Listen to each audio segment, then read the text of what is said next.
Find the post center line and measure 16 inches up and down from your center line mark.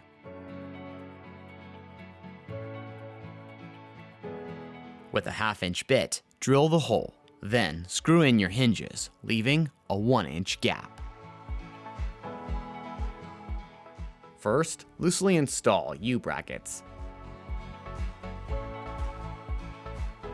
Set the gate arm in place on the lower hinge and tighten the lower U-bracket.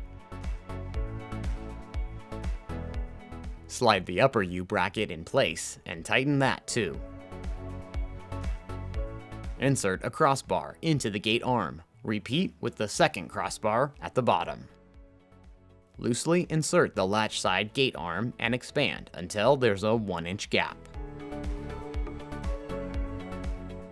Measure, cut, and place your top rail into the flanges. Locate a pre-drilled hole on the underside of the upper crossbar and secure. Finally, tap a small hole in the crossbar underside near the hinge side. Finish the top rail mounting with a wood screw. Use the same process on the bottom rail, remembering to tap a hole on the hinge side with a small drill bit. Add a second screw through the pre-drilled hole on the latch side, and put a third screw on the hinge side. Finish by securing the rails with the outside screws. On the opposite post, mount your latch receiver at 54 inches. Center the striker plate with the receiver and secure with 2 self-tapping screws through the pre-drilled holes.